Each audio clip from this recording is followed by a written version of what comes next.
ওমা, তাই তো বড় আপা যৌতুকে টাকা জোগাতে আমরা মুক্তি আপারে জলসাগরে নাচতে নিয়ে যাই।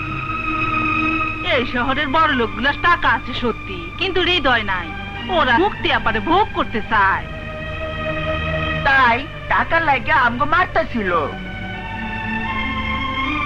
আমরা মুক্তি আপা দুঃখের অংশীদার হইয়া পিঠ খুলা চাবুকের আঘাত খাইতেছিলাম। আর আপনি যেটা সন্দেহ করছেন আমরা সেটা না। মানে আমরা তো মেয়ে মানুষ না, আমরা হিজড়া। কেউ কয় ছাইয়া। ও মা, বিশ্বাস না হয় দেখতে পারে। না না, দেখতে হবে না। কাজে যাই চল। দেখলো দুইজন যে মানাইছে ভালো। ও মা, হায়। মিস মুক্তি, আমি আপনাকে ভুল বুঝে কিছু কথা বলেছি, আপনি কিছু মনে করবেন না। মহান সর্বশক্তিমান কি কারণে আমাকে এহেন পরিস্থিতির মধ্যে নিয়ে এসেছেন তা আমি জানি না। তবে আপনার পারিবারিক কথাগুলো শুনে আমার বাদ ভাঙা জ্বরের মতো কান্না আসছে। আমি না জেনে শুনে কথাগুলো বলেছি বলে আন্তরিকভাবে খাওয়া যাচ্ছি। এবার তাহলে আসি, আল্লাহর কাছে দোয়া করছি আল্লাহ যেন এখানে বিপদ থেকে আপনাদের রহমত করেন। কেন এই দেহ পসারিনী দুশ্চরিত্র সম্পর্কে আরো কিছু বিশেষণ সংযোজন করে বলে যান। অন্তত মা বোন জানুক আমি কি করতে গিয়েছিলাম। কথাবার্তা শুনে মনে করেছিলাম আপনি একজন মহাপুরুষ, কিন্তু প্রস্থানের কথা শুনে মনে হয় একজন স্টেজের নেতার মতন, জননেতা। বক্তব্য শেষ আর সাথে সাথে আদর্শের বলিও শেষ।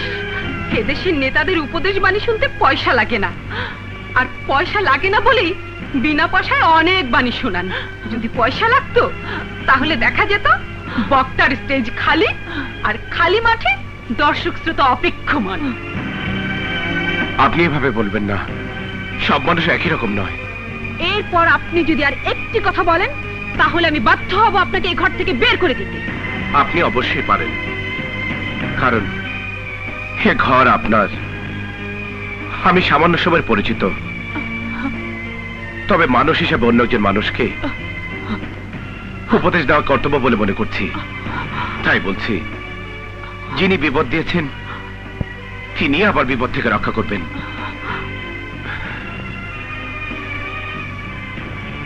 বিপদে অধৈর্য হতে নেই, আল্লাহকে স্মরণ করুন। আপনাকে না বলেছি বক্তৃতা দেবেন না, আবার বক্তৃতা। যান যান বলছি।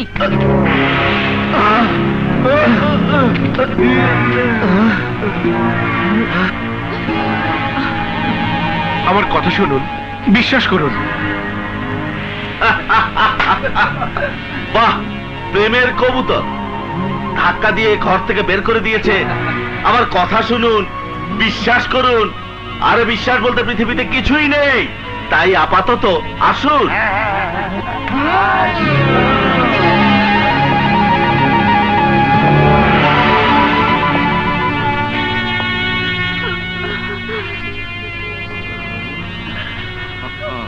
এই যে শালিকা, আপনাকে বলছি, মক্কেল যখন বেরিয়ে গেল নিশ্চয়ই টাকাও সংগ্রহ হয়েছে, তাই দিন, আমার টাকা দিন। কি ব্যাপার, কথা বলছেন না কেন?